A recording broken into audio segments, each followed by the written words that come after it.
เอาไว้ไปกระเตะกระต่อรับภาษาเนาะเลยไปแกเลยช่วยฮอลลีเลยไปยอมมอทอรูเนาะเลยเวกิเมบุไปยอมมอทอรูโอ้เลยอีกป่ะเนาะตาไทยยอมมอทอรูโอ้เดอเปิดก็โอ้เดอชมมือกันที่ท่าเนาะเฮ้ยไปดูก่อนเนาะเอาไว้บรรยากาศดูเลยพอแต่ไงบีเบอร์คู่เนาะก็จะเต็มบีเบอร์คู่แต่ไงเนี่ยว่าเคดีจีว่าเปิดรถที่เนาะเอาไว้สิ่งนี้นะมาตั้งสอบปกติท่าเดี๋ยวจะดูกันเนี่ยโอ้เดี๋ยวผลิตได้เย็นแล้วเนาะแค่นี้ครับแค่นี้ครับ ครับแค่นี้แหละครับแค่นี้ครับไม่เกิน5 คนครับ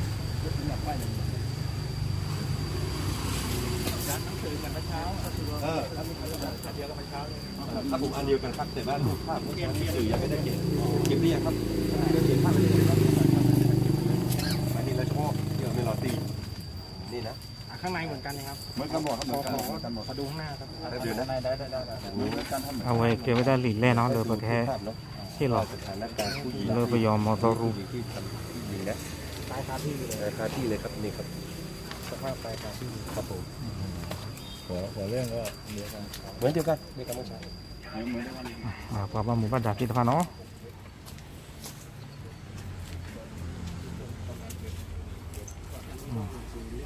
ไม่คนละอันนี้คนละที่ครับคนละที่มาที่ไหนล่ะเจ้าพ่ออะไรอยู่เนี่ยอ๋ออันนี้ครับนี่มาจากเกณฑ์อยู่ครับ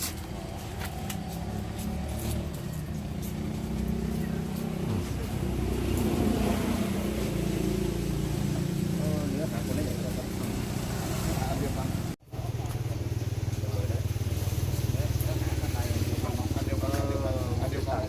เอาไว้ที่เราดีนะที่เราดี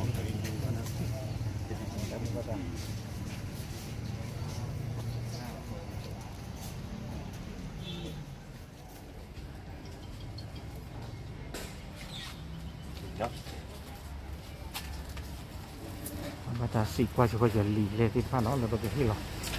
เดี๋ยวเราเนี่ยช่วงแต่เราก็บอกพอก็ไปยอเอาหมดโซ่เครื่องสาเอาไว้แค่ก็ไปให้ทอดหินหลิงเนาะ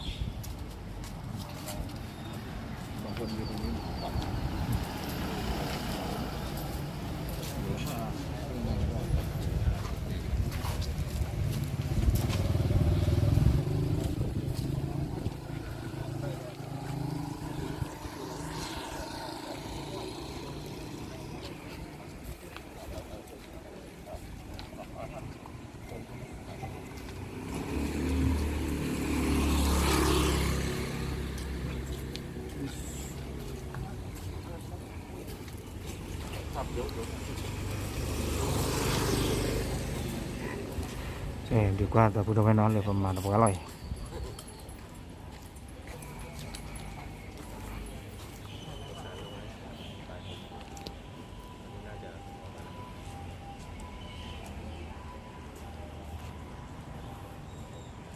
ประมาณทั้งศพเลยเนาะ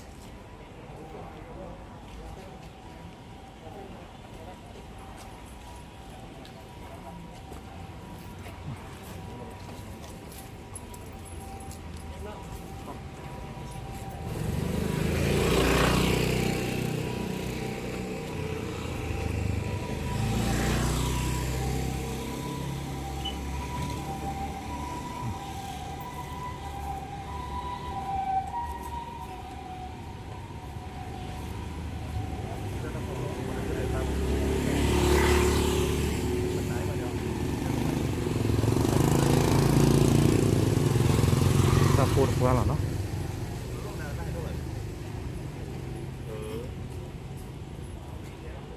ตัวแก่หน้าเดียอีก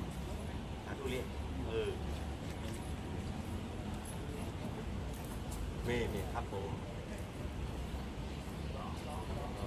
ถ้าประสานแล้วก็ให้ออกมาเลยนะเพราะว่าเรารอแล้วครับผม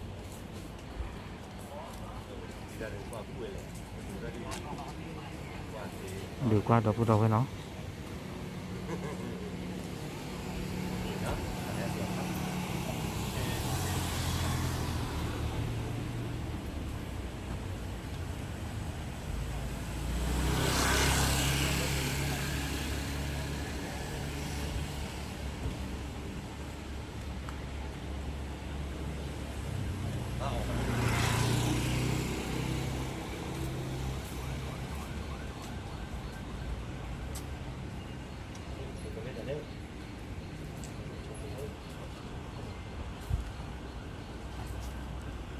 นี่ดิเจ็บพวกน้องเราพูดเอาไว้สิ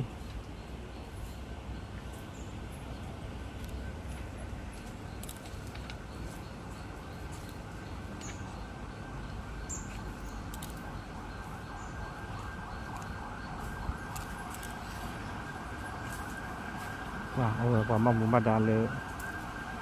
เอาไว้ตะกายยูนิฟอร์มอะกับลูกงานยาจี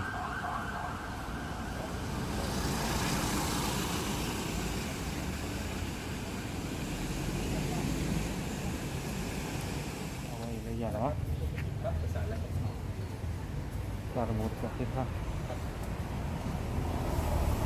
เป็นยังไงหลังจากเชื่อท่อลีกเนาะเลยก็พยายามมาต่อรู้ว่าการนอนน้ำมุ่นหนอว่าตมาตีออกวิเนาะเป็นว่าแต่ให้บอกว่าวิตีเป็นโลบ้าเนาะแต่ท่านี้ก็พยายามศึกษา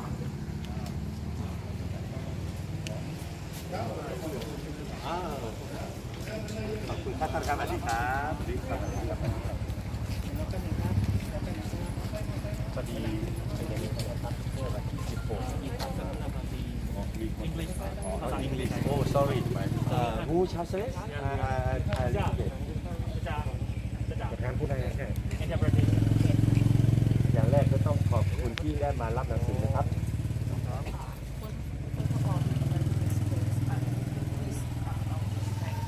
ผมในนามของกะเหรี่ยง KTG หรือกะเหรี่ยงไทยเนี่ย1 ล้านกว่าคนขอบคุณท่านมารับหนังสือให้กับเรา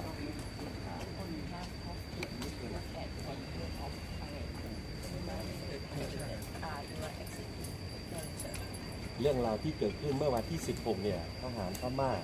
ขึ้นไปที่หมู่บ้านกะเหรี่ยงแล้วไปขอถุงกระสอบแล้วผู้หญิงไม่ให้ทหารพม่า2 คนบอกว่ากูเป็นทหารพม่านะ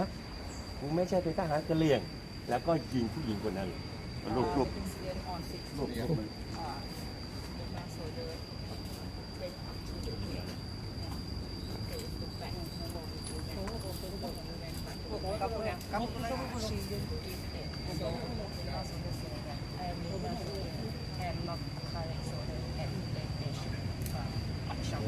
เราก็อยากจะให้เรื่องนี้ไปถึงท่านของซานซูจี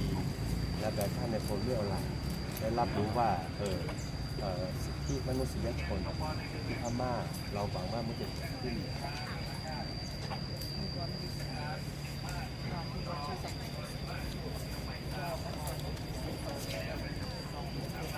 สันติภาพจะเกิดขึ้น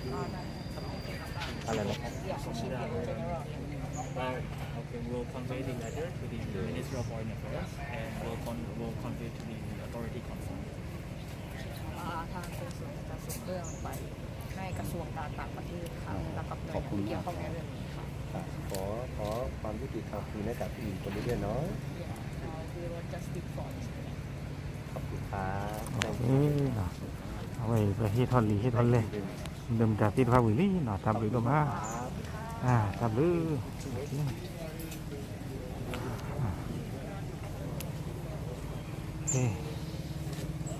โอเคเนาะ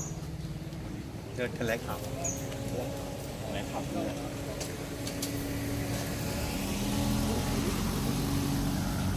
เราจะแถลงข่าวนะครับ hay quá cái ta tí qua xỉ sơ nó có họ ta tí qua xỉ sơ กับสวัสดีสื่อมวลชนและพี่น้องที่เคารพรักทุกท่านครับ วันนี้ cái này nhảy ชาว KTG หรือกะเหรี่ยงไทยแลนด์ và cái nhóm nó có cho đây 1 ล้านกว่าคน ta có quê lệ มาส่งหนังสือให้กับสถานทูตพม่า lừa bây giờ เพ mà ราะว่า to เมื่อวันที่ cái đi chỉ khử 16 เกิด to ní ความไม่เป็นธรรมเกิดขึ้น ta to từ lục kia ท đó หาร rồi พม่า bây giờ ได้ xứ ขึ้นไปในหมู่บ้าน liều quan là Cái số cũ ในรัฐกะเหรี่ยงและกองพล lừa cái nhóm có 5 แล้วไป từ ข cái อ gì บางอย่าง lừa จา khơi กผู้หญิงกะเหรี่ยง ta tụi mình lừa cái nhóm mới được lắm เขาบอกว่า khi มึ về ง tin รู้ đi จัก bả กูไหมกู ไป เป็น หยอ ท ด หาร เตล พ ได้เลย ม่า นะสิยายา ไม่ใช่เป็นทหารกะเหรี่ยง giờ kia bây giờ xử tao mi cái nhóm xử เอ bả ม16เนี่ย đó ยิง bây giờ ผู้ xử หญิง ní คนนี้3 นัด ขาดสีเวลาผมมือเรือนี่เซอร์ที่ เพราะฉะ ปี นั้ ไว้ด้านนี้ น เหรอ ไม่มีใครเรียกร้องสิทธิ์นี้ให้กับเขา ในนามของ KTG ขอฝากเรื่องนี้ไปถึงนานาชาติ ก็คุยโทษตา ไปถึงผู้หลักผู้ใหญ่ แล้วไปถึงรัฐบาลองซานซูจี และ Suci รั apa ฐ tu บาล tidak ของท่านนายพลไม่ออนไลน์ dong ดำ mi เนิน online การเรื่องนี้ด้วย mong ke suke เรา ta หวั gi งว่า kai สั panna กวันห kwa นึ่งรัฐกะเหรี่ยง ละมือ หรือ นี้ ประเทศพม่า ก็ ก็ ยอ จะ ก็ เกิด เสร็จ สันติภาพ ก็แก้เขา เหมือน ทำมือ กั ตา บ ขึ้ ป น ระเทศไทยของเรา di to da yu อ ko ยากนอนก็นอนอยากกิน บ้า ก็ สามี กิน นะบ้าสามีบ้าสามี เรายังมีความหวังเรายังมีความสุข o da ta mu แต่ ta รัฐ ขึ้น กะเหรี่ยงเนี่ย ba sha ต้ ka อง nyo หล ko บ se ni ซ่อนต้น บ้า นี้ บ้าโอ้ การ เลย ไป ตาปีตาพลึง 36ประเทศ ba ba ถู chi ก la ko ทำ ta ร้าย chi khu ถู bi กฆ่าไม่เป็นธรรม ba ta ma si เพ ma ราะฉะ wo นั้น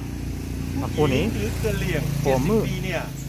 ได้รับการกระทำแบบอย่างสัตว์เนี่ย pedu ba ta ma wa di ta da sa ko เรา ko ก็หวังอย่างยิ่งว่า ปัญ สั หาก วันหนึ่ง บอกว่าเลยมือจะ สัน หนี ติภาพจะเกิดขึ้น ตามมือตาคือ ที่ กะเกะเท่า ประเทศไทย le เพราะ ko เรา cho ป te ระ pu เทศไทยเราอยู่ภายใต้ me le yu ko พระ yi เจ้าอยู่หัว โอ้เหลือ ที่เป็น ก็ โลกโพลโลก จอ ท ปาร ายเป็น อัตตาเปิดตาเชียวพละ ขวัญใจของพวกเราแล้วก็เราได้รับรัฐบาลที่เข้มแข็ง เราประตูนี่บ้าประตูเลย เฉพาะโควิด อาวิสุบาชุ เป็นอย่างดี ว่าเธอบ้านเรา และ โควิด หวังว่า สิคุยดี เพื่อน พะ บ้านเรา ปัญ จะ หา ดูตัวอย่าง พระ ที่ประเทศไทยด้วยครับ le pe yo ni a we da ko kwa lu da yu ni lo ครับหรือ นะครับขอบคุณเจ้าหน้าที่ทุกคนนะครับขอบ สิ คุ บ ณ ลูก ค โก รับ กะเด ขอบคุณครับ สิบลูกโกกะเดดูมา ดีเลยเนาะได้ โอเค ดีนะ กะเตลีda bu da we si no สรุปมากันอย่างนึง มาเดี๋ยวมาประธานคิดที่วันนี้นะมันมาสรุปมาอย่างที่นานปัญหาหรอก กะเตกlu bang yo ko jet ดีเนาะ ชอซิบหรือว่าไงเวลานักข่าวเนาะก็เจ้าหน้าที่ตำรวจก็ทีมงานเคดีจีก็ดีก็รอได้เนาะแล้วทีนี้ไงเนี่ยดีประจำแล้วก็ช่วยเราก็เวลาเวลาเป็นสิ่งที่มันต้องใช้โชว์พอพอแล้วเราไม่พอกันนี้เอาไว้ป่าไปย้อนซื้อแค่ค่าเสียเงินอันเดียวหรอกปัตตามันนั่นมันจะดิ้นฟีดท่อโซ่หรอกอ่ะคนเนี่ยไปเวลาเสียผ้านี่เป็นเวลา KTG current KTG ส่วนเนี่ยแล้วพวกเราก็จะเต้นหมอไปแฮปปี้สิทธิแล้วเวลาเขาดูก่อนแล้วก็ย้อนแล้วเนี่ยก็กว่าช่วยไอ้ขี้ก็มาเจอเวลาเปิดร้อนแล้วค่าสิทธิ์แค่นี้เนี่ยเราพวกก็ปั่นรถพวกแล้วนั่นแหละเวลาแล้วเคยอยู่ตลอดหรอกคนเนี่ยเป็นโลบานดีเนี่ยคนเนี่ยเลิศนารีชุดดอกแค่นี้เราเปิดให้ยูเวลาเลิศสถานทูตอเมริกาวิลลี่เราแค่เลิศสถานทูตไม่ยาแล้วไปยอเคหมอคนนี้โอเคแล้วเวลาเสด็จผ่านแล้วแต่ก็ซอยก็กระจายทั่วโลกก่อนที่เขาก็สิญญาก็มาเวลาไปย้อนที่ซอยก็สิญญาเราซะพวกเราแต่พี่ซึ่งมันน่ามาทีวันย้อนซึ่งเขาเลยเนี่ยอันนี้เป็นตาลวันล้อเนาะแต่เรื่อง Salut. Ok, Katali, da bu da we.